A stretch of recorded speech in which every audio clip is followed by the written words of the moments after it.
청량 산터를 지나갑니다. 프랑스 왕까지 한다. 이거 프랑스 귀족들 입장에서는 받아들일 수 없어요. 이거는 프랑스를 무시하는 행동이며 받아들일 수 없다고 세계가 받았다. 결국 세가 프랑스 왕세에 오르게 됩니다.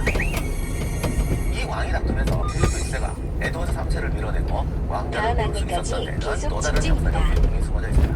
1076년 윌리엄 1세는 잉글랜드의 노르만 왕조를 세웠습니다. 그는 사실 프랑스 노르망디의 공작이었어요. 이때부터 잉글랜드의 왕이 동시에 프랑스 왕의 신하라는 두 개의 신분을 가지게 됩니다. 잉글랜드 왕들은 프랑스 귀족 가문과 결혼을 통해서 프랑스 국토의 여기저기를 지배하게 됩니다. 그러다 보니 잉글랜드 왕이 다스리는 지역이 프랑스 왕이 다스리는 지역보다 더 많아지게 됐죠.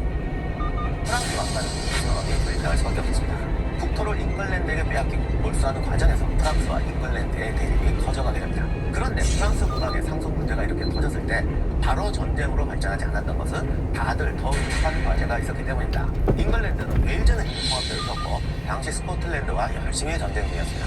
또 영주들과도 권력 보장을 놓고 갈등이 심했습니다. 프랑스도 마찬가지였는데 왕과 영주들 간의 갈등이 심했어요. 그런데 전쟁으로 해결하든 협약으로 해결하든 이런 갈등을 해결하는데 가장 필요한 게 바로 돈이었습니다. 상상 이상으로 엄청난 비용이 들어갑니다. 그리고 이 시대가 경제가 발전하니까 영주와 기사들도 돈 맛을 알아서 충성과 의리는 집전이 돈이면 이편저편 마구 높아집니다. 그러다 보니까 돈 때문에 여러 가지 문제가 생기고 국왕과 국가가 생각보다 훨씬 가난했습니다. 그러니까 더더욱이 돈에 좌우되는 게 많았죠. 에드워드 3세의 반발에도 불구하고 필리프 6세가 프랑스 왕이 오르자 에드워드 3세는 프랑스 내에 있는 잉글랜드 땅을 유지하기 위해 어쩔 수 없이 프랑스 파리로 가서 필리프 6세에게 신하로서 주군에게 충성을 다하겠다는 충성서약을 합니다. 자, 그러면 프랑스 왕도 결정됐겠다. 프랑스와 잉글랜드 사이의 갈등은 여기서 끝일까요? 필리프 6세는 에드워드 3세에 대한 분노를 참을 수 없었죠. 결국 프랑스에 있는 잉글랜드 왕의 토지를 모두 몰수해서 프랑스 왕의 권위를 높이고자 합니다. 게다가 당시 에드워드 3세는 스코틀랜드를 정복하려고 열심히 싸우고 있었는데 필리프 6세가 잉글랜드를 잡고자 스코틀랜드를 지원하기 시작합니다. 그러자 에드워드 3세가 가만히 있을 수가 없죠. 그는 일단 프랑스 경제를 흔들어야겠다고 마음먹고 이를 행동에 옮깁니다. 에드워드 3세의 타깃이 된 것이 바로 플랑드르 지역입니다. 왜 하필 플랑드르였을까? 돈과 관련해서 당시 가장 중요한 땅 중 하나가 플랑드르였습니다. 플랑드르는 당시 유럽 최대 모직물 공업지대로 프랑스에 없어서는 안 될 경제적 요충지였죠. 그러면 에드워드 3세는 어떻게 플랑드르를 통해서 프랑스 경제를 흔들려고 했던 걸까요?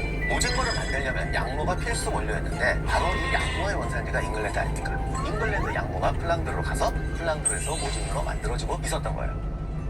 에드워드 3세는 프랑스 모직물 산업의 타격을 입히려고 잉글랜드 양모 수출을 금지합니다. 그러자 플랑드르는 모직물을 생산할 수 없게 되고 경제에 타격을 받을 것이 뻔해 보이자 플랑드르 상인들은 에드워드 3세를 찾아가서 재정적 지원까지 하면서 프랑스와 싸움을 붙입니다. 필리프 6세는 이걸 보고만 봤을까? 눈에는 눈, 이에는 이다. 너희가 프랑스 경제를 흔든다면 우리도 잉글랜드의 경제를 흔들겠다. 이렇게 나오죠. 필리프 6세는 에드워드 3세가 충성계약을 어겼다라고 하면서 잉글랜드 왕의 토지를 모두 몰수하겠다고 선언합니다. 심지어 필리프 6세가 빼앗으려고 한 토지는 암도죠, 여기가 암도.